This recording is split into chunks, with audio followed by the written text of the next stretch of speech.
हरियाणा का एक आईपीएस अधिकारी जो अपने सालों की मेहनत के बाद देश की सेवा के लिए चुना गया, लेकिन अपनी जाति की वजह से लगातार अपमानित होता रहा। प्रमोशन रोके गए, सीनियरिटी छीनी गई, मानसिक तौर पर तोड़ा गया। आखिरकार 7 अक्टूबर को चंडीगढ़ के सेक्टर 11 में अपने घर पर गोली मारकर आत्महत्या कर ली। नाम था वाई पूरण कुमार। पूरण कुमार हरियाणा कैडर के 2001 बैच के आईपीएस अधिकारी थे, लेकिन 52 साल की उम्र में उन्होंने ये खतरनाक कदम उठा लिया क्योंकि दलित होने की वजह से उन्हें लगातार भेदभाव झेलना पड़ा। पूरण कुमार ने अपने सुसाइड नोट में कई अधिकारियों के नाम लिखे हैं, जिनमें से 9 आईपीएस और 2 आईएएस अधिकारी प्रमुख हैं। उन्होंने साफ साफ लिखा है कि मुझे लगातार जातिगत भेदभाव, मानसिक उत्पीड़न और साजिशों के जरिए तोड़ा गया। जब न्याय की उम्मीद खत्म हो गई तब मैंने ये कदम उठाया।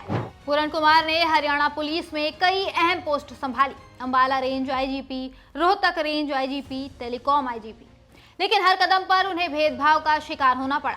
1997 बैच के अधिकारियों को जल्दी प्रमोशन मिला, उनकी सैलरी बढ़ी, लेकिन पूरण कुमार को ये सब नहीं मिला, सिर्फ इसलिए कि वो दलित थे। उन्होंने मात्र 2 महीने में 5 शिकायतें दर्ज कराई, यहाँ तक कि जब एक जांच समिति बनी तो उसमें भी कोई एससी सदस्य शामिल नहीं था।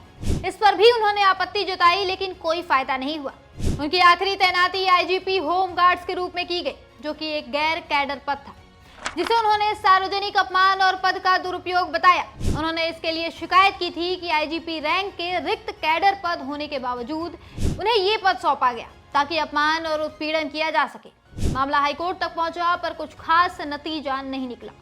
चंडीगढ़ पुलिस के मुताबिक पूरण कुमार के पायजामे की जेब से सुसाइड नोट मिला है, जिसमें उन्होंने 30 से 35 आईपीएस अफसरों और कुछ सीनियर आईएएस अधिकारियों पर प्रताड़ित करने का आरोप लगाया है। ये भी लिखा है कि हरियाणा का डीजीपी रैंक का एक अधिकारी उन्हें बार बार नोटिस भेजकर बेवजह परेशान कर रहा था। पूरण कुमार ने अपने सुसाइड नोट में जातिवाद, पोस्टिंग में भेदभाव, एनुअल कॉन्फिडेंशियल रिपोर्ट एसीआर में गड़बड़ी, सरकारी आवास नहीं मिलने और प्रशासनिक शिकायतों, मुकदमेबाजी के चलते परेशान होने का जिक्र किया है। अब पूरण कुमार का परिवार न्याय की मांग कर रहा है।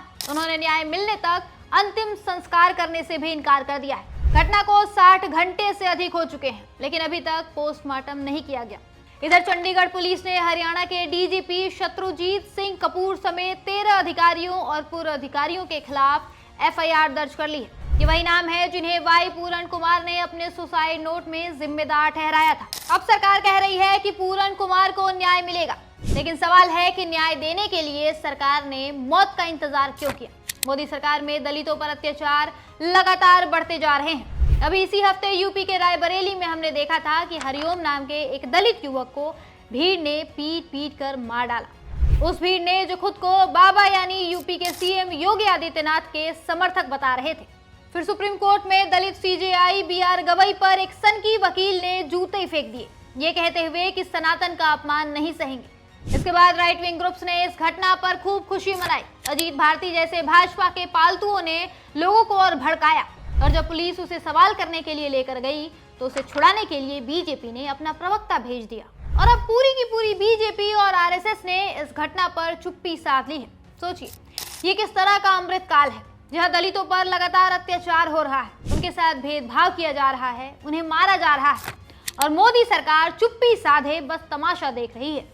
वहीं नेता विपक्ष राहुल गांधी ने इन घटनाओं की घोर आलोचना की है और कहा है कि ये घटनाएं बताती हैं कि वंचित वर्ग के खिलाफ अन्याय अपनी चरम सीमा पर है। राहुल ने कहा कि बीजेपी आरएसएस की नफरत और मनुवादी सोच ने समाज को विष से भर दिया है। दलित, आदिवासी, पिछड़े और मुस्लिम आज न्याय की उम्मीद खोते जा रहे हैं। अब राहुल गांधी समेत पूरा विपक्ष दलितों के इन अपराधियों के खिलाफ सख्त कार्रवाई की मांग कर रहा है।